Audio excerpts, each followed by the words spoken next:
Hi friends, నేను TVR సత్యని మాట్లాడుతున్నాను.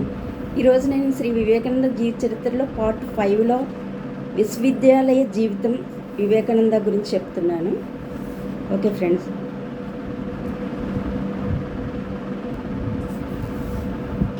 ఆటపాటలతోనూ వింత వినోదాలతోనూ కూడుకున్న బాల్యదశను అనాశయంగా గడిపిన నరేంద్రుడికి బహుబాధ్యత నిలమైన యవ్వనం అంకురించింది. రత్నానికి సూర్యకాంతి మాదిరి నరేంద్రుడి సహజ సుందర దేహానికి యవ్వనం నూతన వికాసాన్ని వనగూర్చింది. 16 ఏళ్ల ప్రాయంలో అతడు ప్రవేశ పరీక్షలో ఉత్తీర్ణుడై కళాశాలలో ప్రవేశించాడు. పాఠ్యపుస్తకాలతో తృప్తిపడక నరేంద్రుడు అనేక ప్రమాణ గ్రంథాలను చదివి జ్ఞానాభివృద్ధి పొందాడు. పాశ్చాత్య తర్కశాస్త్రంలోనూ తత్వశాస్త్రంలోనూ అపార పాండిత్యం గడించాడు.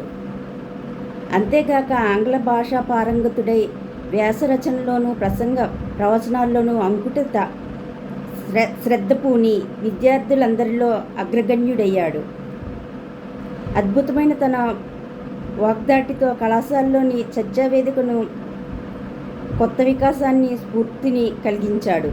చర్చావేదికకు గతంలో స్థానిక పాఠశాలలో ఉండగానే నరేంద్రుడి వక్తృత్వానికి నిదర్శనాలు ఉన్నాయి. ఉద్యోగ విరమణానంతరం వెళుతూ ఉన్న ఒక ఉపాధ్యాయుని గురించి ఒకప్పుడు ఒక అభినందన సభ ఏర్పాటయ్యింది. మహావక్తగా పేరుగాంచిన బాబు సురేంద్రనాథ్ బెనర్జీ ఆ సభకు అధ్యక్షుడు. అలాంటి గనుడి ముందు ప్రసంగించడానికి బాలురులో ఎవరూ సాహసించలేదు. నరేంద్రుడిని ప్రసంగించమని వారు ప్రోత్సహించారు. అతడికి వారి ప్రోత్సాహం అవసరమా? తటారున అతడు సభ మధ్యలో నిలబడి బాలురకు ఆ ఉపాధ్యాయుడి పట్ల ఎలాంటి భక్తి తాత్పర్యాలు ఒనరి ఉండినవో, అతడు వెళ్ళిపోవడంతో బాలురు ఎలా దిగులు చెంది ఉన్నారో మొదలైన విషయాల గురించి మనోహరంగా దాదాపు అరగంట సేపు ప్రసంగించాడు. తర్వాత సురేంద్రనాథ్ బెనర్జీ ప్రసంగిస్తూ నరేంద్రుని సాదరంగా శ్లాఘించాడు. స్వయంగా మహావక్తగా అఖండ యశోధనీయుడైన సురేంద్రనాథుడు నరేంద్రుడు వేదాంత మత ప్రబోధకుడైన తరుణంలో భారతదేశంలో వివేకానందుని మించిన వక్తలు లేరు అని ఒక్కాణించి ఉన్నాడు. అద్భుతమైన అతడి ధారణాశక్తే కళాశాలలో కూడా నరేంద్రుడికి ఊతకర్రగా నిలిచింది. పరీక్షలకు ముందు 2-3 నెలల్లో పాఠ్యపుస్తకాలను చదువుతూ తక్కిన కాలమంతా విజ్ఞానాభివృద్ధి కోసం వినియోగిస్తూ ఉండేవాడు. గ్రహణశక్తి అతడి ధారణాశక్తికి తోడ్పడగా పుస్తకాన్ని అక్కడక్కడ చదువుతూ అమూలాగ్రం చదవకుండానే దానిలోని భావాలను సంపూర్ణంగా గ్రహించడంలో అతడు సమర్థుడు. మొదటి పంక్తిని చివరి పంక్తిని చదవగానే పుటలోని తాత్పర్యం అంతా తనకు విస్పష్టమయ్యేదని అతడే అని ఉన్నాడు. ఇలాంటి నిరూపమానమైన ధీశక్తి కళాశాలలోని అధ్యాపకులను ఆకర్షించకుండా ఉంటుందా? కళాశాల ప్రధానోపాధ్యాయుడైన హేస్టీ ఇలా వచించి ఉన్నాడు. నిజానికి నరేంద్రుడు అద్భుత ప్రతిభాశాలి. ప్రపంచంలో అనేక దేశాల్లో పర్యటించాను. కానీ జర్మన్ విశ్వవిద్యాలయాల్లో సైతం తత్వశాస్త్ర విద్యార్థుల నరేంద్రుడు వంటి ధీసంపన్నుని నేను ఇంతవరకు చూసింది లేదు. లోకం ఇతడి ప్రతిభను గుర్తించే రోజులు వచ్చి తీర్తవి. అతడి మాటలు కోరేటట్లు ఫలించాయి. ఎవరి పాదారవిందాలను సేవించి నరేంద్రుడు వివేకానందుడైనాడో అలాంటి శ్రీరామకృష్ణ గురువరేణ్యుని దివ్యానుభవాలను గురించి ప్రప్రథమంలో నరేంద్రుడికి తెలిపింది ఈ హేస్టీ మహాశయుడే. విమర్శనా శక్తి నరేంద్రుడిలో ఈ కాలంలోనే విశేష అభివృద్ధి గాంచసాగింది. విశ్రాంతి సమయాల్లో కూడా పాఠాలతో అతడు సమస్త విషయాలను గురించి విమర్శించేవాడు. అతీంద్రియ జ్ఞాన దివ్యతేజం అతడికి ఇంకా వశం కాకుండటంతో విమర్శన దీపకాంతిచే ప్రతి విషయాన్ని పరీక్షించేవాడు. ఆత్మమోక్ష జగత్ కళ్యాణానికై జన్మించిన అతడికి ఏదో అసంతృప్తి, ఏదో తీవ్ర వాంఛ, ఏదో భరించరాని మానసిక పరివర్తన కలుగనారంభించాయి. ఆహార నిద్ర కాలాలచే ఏర్పడే సౌఖ్యం జీవిత పరమావధి కాదని అతడు బాల్యంలోనే గ్రహించాడు. విషయ సుఖాలు అతడికి తుచ్చాలై కనిపించాయి. అయినా అతడెప్పుడూ ఉత్సాహానికి నిలయమై ఆవేశజనకాలైన తన సంభాషణలచే సహపాఠకులను పూర్తులు చేస్తూ ఉండేవాడు. ఆ రోజుల్లో నరేంద్రుని గురించి అతడు మిత్రుడొకడు ఇలా వర్ణించి ఉన్నాడు: అతడి వచనాలు మాకు అమృతప్రాయాలు, అతడి కంఠస్వరం దివ్యగానం. నరేంద్రుడి సంభాషణలు విని ఆనందించటానికై అతడి ముందు ఏదో ఒక విషయాన్ని గురించి ప్రస్తావిస్తూ ఉండేవారు. అతడి మృదుమధుర వాక్యాలు, స్వతంత్ర భావాలు మమ్మల్ని సమ్మోహితులను చేస్తుండేవి. దౌర్బల్యం అంటే నరేంద్రుడికి అసహ్యం. నెపోలియన్ చక్రవర్తి ధైర్య సాహసాలను అతడు అభినందిస్తూ ప్రజలు నాయకుడి పట్ల చూపవలసిన విధేయతను గురించి మాకు ఉద్బోధించేవాడు. ఏం దివ్యోపదేశ వాక్యాలు! మళ్ళా భారతదేశం ఎప్పటికైనా ఏకసూత్రబద్ధమై స్వాతంత్ర్యాన్ని పొందాలంటే, భారతీయులు ఎన్నటికైనా ప్రపంచ జాతుల్లో తల ఎత్తి జీవించాలంటే నరేంద్ర వాక్యరత్నాలను శిరస వహించి తీరాలి. ఇలాంటి ధీర గంభీర వాక్చాతుర్యానికి వణ్ణి తెచ్చే వినిర్మల మనోభావాలకు మర్యాద నొసగే ప్రేమపూరిత ప్రవర్తనను నరేంద్రుడి మిత్రులు అమితంగా ప్రేమించడానికి ప్రధాన కారణాలైనాయి. కష్టదశలో ఉన్నవారిని చూస్తే తాను ఎలా సాయం చేయగలనా అని అతడు తల్లడిల్లేవాడు. పట్టపరీక్షకు వెళ్ళే సమయంలో అతడి మిత్రుడు ఒకడు పరీక్షా రుసుమును మాత్రమే కాక నెల రుసుమును కూడా చెల్లించలేకపోవడంతో అతన్ని పరీక్షకు పంపడానికి వీల్లేని స్థితి ఏర్పడింది. నరేంద్రుడు అతడి బాధ్యతను తన బాధ్యతగా స్వీకరించి, ఆ విషయం నాకు విడిచిపెట్టు, నువ్వు పరీక్షకు చదవటం మానబోకు అని ధైర్యం చెప్పి, తాను కళాశాల కార్యనిర్వాహకుడిని ఒక ప్రత్యేక స్థలంలో కలుసుకుని ఎలాగో చెప్పి ఒప్పించి అతడి పరీక్షా ప్రతిబంధకాన్ని తొలగించాడు. ఇలాంటి పరోపకారాలతోనూ ప్రామాణిక గ్రంథ పఠనంతోనూ సంవత్సరంలో అత్యధిక భాగం ఆక్రమింపబడటంతో పరీక్షలకు ముందు నరేంద్రుడు ప్రబల ప్రయత్నం చేస్తూ ఉండేవాడు. పరీక్షా సమయంలో అతడు అహర్నిశలు తదేకంగా చదవనారంభించాడు. ఆ సమయంలో తీవ్ర పరిశ్రమ చేత కలిగే శిరోభారాన్ని తగ్గించుకోవటానికై చిక్కని ఏ తేయాకు పానీయాన్నో ఎప్పుడూ దగ్గర ఉంచుకునేవాడట. అయినా కునికిపాట్లు వస్తే మేలుకొల్పటానికై ఒక తాడును కుర్చీకి ముడిపెట్టి రెండవ కొసను తన కాలికి కట్టుకునేవాడట.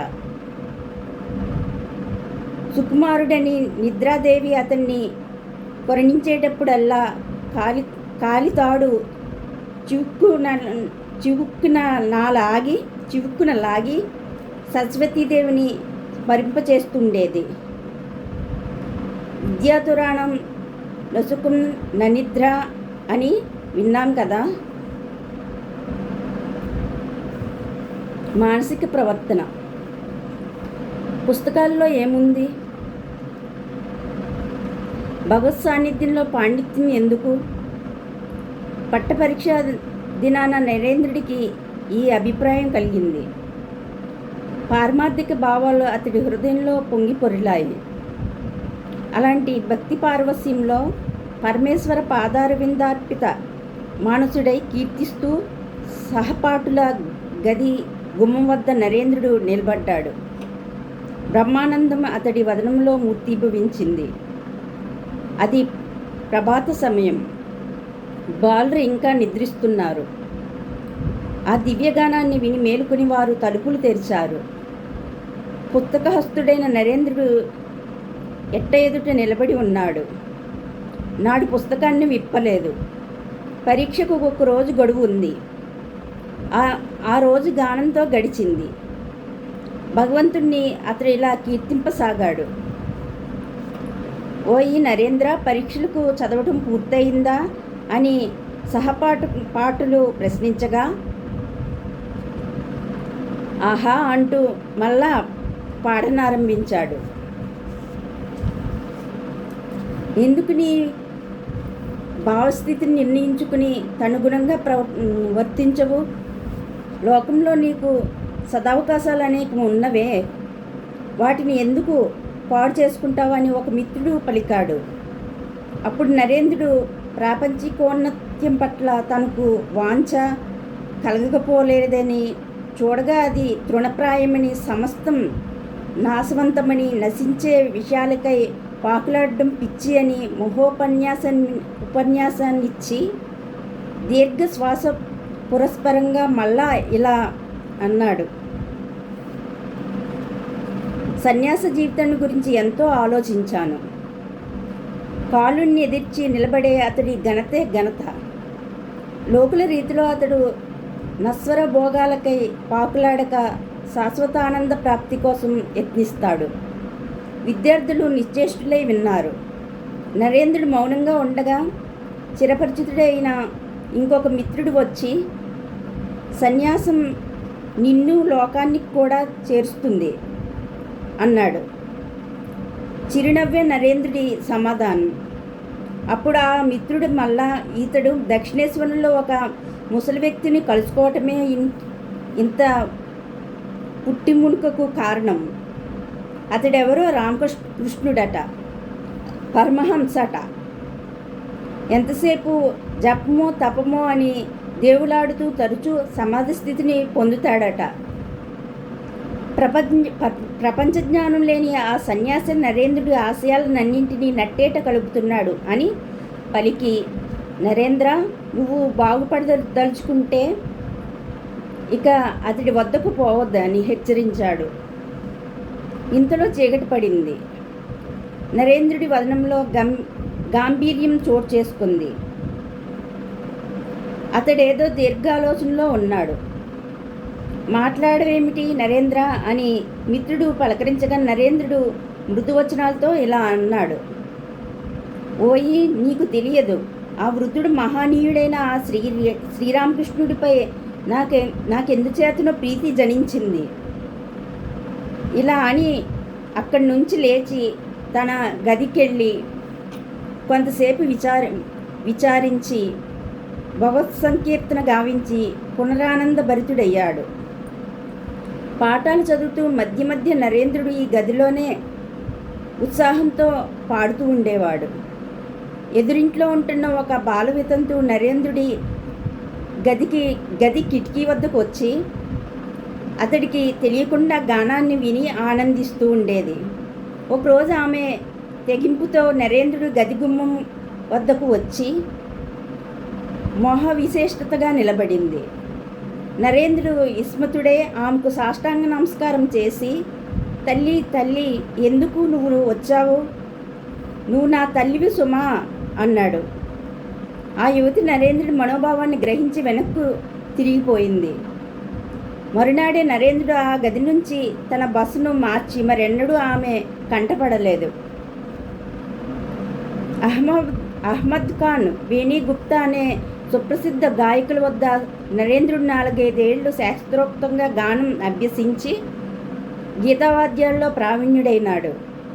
హైందవ గానకళను గురించి కాలాంతరంలో అతడు రాసిన విషయాలు అతడి గానకళా పాండితిని వేణోళ్ల చాటుతున్నాయి. అంతేగాక అతడు రచించిన స్తోత్రాలు, కీర్తనలు నేడు జగద్వ్యాప్తమై అలరారే శ్రీ రామకృష్ణాశ్రమాలలో ప్రార్థనా సమయాల్లో గానం చేయబడుతున్నాయి. కళాశాలలో నరేంద్రుడు గానానికి పేరెన్నిక గాంచాడు. విద్యార్థులకు అతడి గానం అంటే ప్రాణం. సమయం చిక్కినప్పుడల్లా వారు అతన్ని పాడమని బలవంత పెట్టేవారు. ఒక సమయంలో ఉపాధ్యాయుడు రావటానికి ఆలస్యం కాగా అతడు ఒక గీతాన్ని అద్భుతంగా గానం చేస్తుంటే ఉపాధ్యాయుడు దూరం నుంచి విని గాయకుడిని అభినందించాడు. ఇలాంటి నరేంద్రుడు గానమాధుర్యం చేత బ్రహ్మానంద సరోవరంలో తేలియాడిన పరమహంస ఒకరు ఉన్నారు. అతడే శ్రీ రామకృష్ణ పరమహంస. విద్యలో నరేంద్రుడి ప్రతిభాశయాన్ని చూసి ఇంగ్లాండ్కు వెళ్ళి ఐసీఎస్ పరీక్షకు చదవటానికి చాలినంత కట్నం ఇస్తామని వాగ్దానాలు చేస్తూ నరేంద్రుడికి కన్యాదానం చేసే ఉద్దేశంతో విశ్వనాథుడి వద్దకు అనేకులు రాసాగారు. విశ్వనాథుడు తన కుమారుణ్ణి వివాహం ఆడమని బలవంత పెట్టసాగాడు. కానీ నరేంద్రుడు ఇదివరకే ముక్తకాంతను వరించి ఉన్నాడు.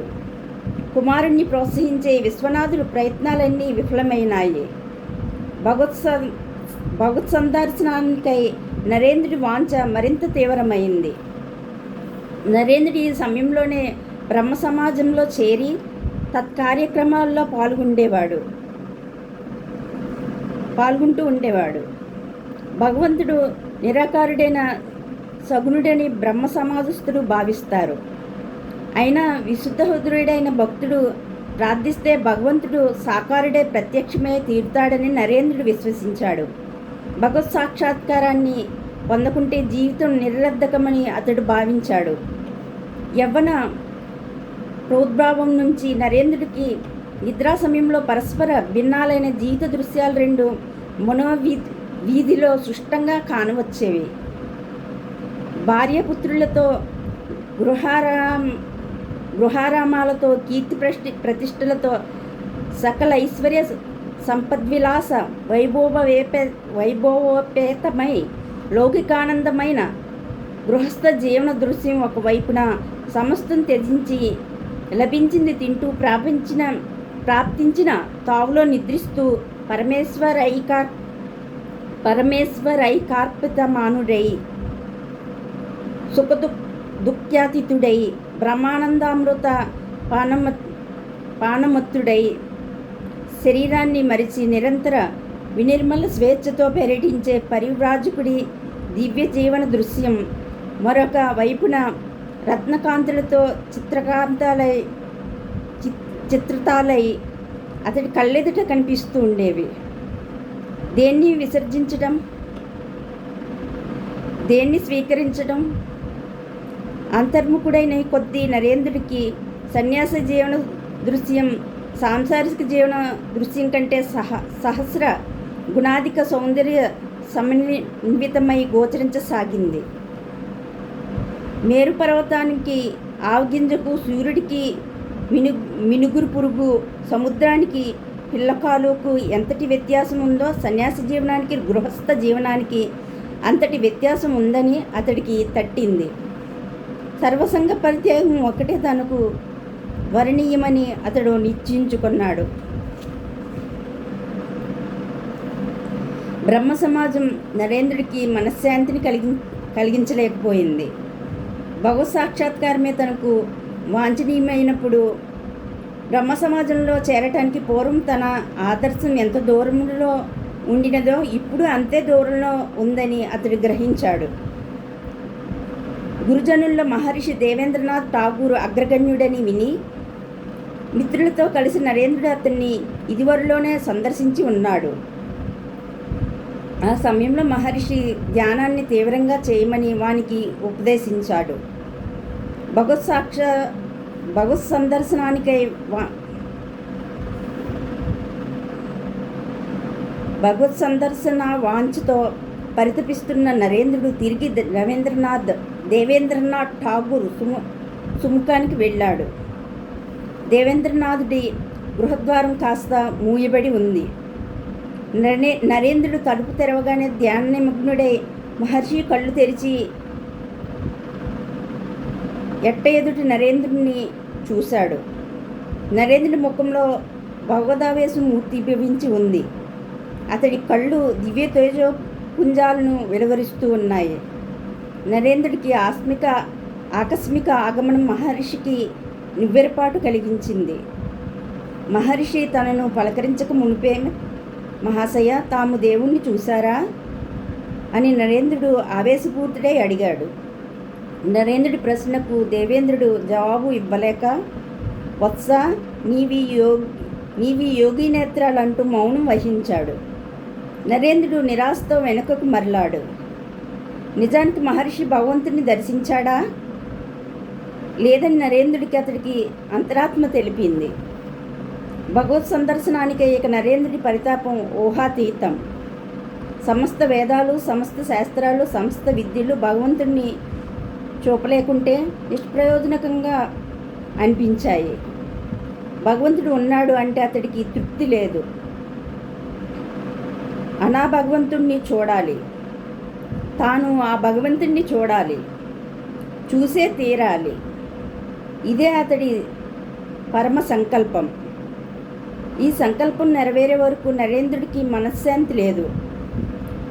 భగవంతుడు ఎక్కడున్నాడు, అతన్ని చూడటం ఎలా, చూపగలవారెవరు? ఇదే అతడి హృదయ పరితాపం. ఇలాంటి పరితాపంతో దేవేంద్రనాథుని దర్శించి శాంతిగాంచక అతడెందరో మతాచార్య ప్రముఖులను దర్శించాడు. కానీ భగవంతుడిని చూశానని చెప్పిన వారెవరూ లేకపోయారు. ఇక ఎక్కడికి పోవటం? అకస్మాత్తుగా అతడికి క్రింది విషయాలు స్ఫురణకు వచ్చాయి. భక్తుడైన సురేంద్రనాథ్ మిత్ర ఇంటికి శ్రీరామకృష్ణ పరహంస వేంచేసి ఉన్న సమయంలో సంకీర్తన మొనర్చటానికే తాను అక్కడికి వెళ్ళి ఉన్నాడు.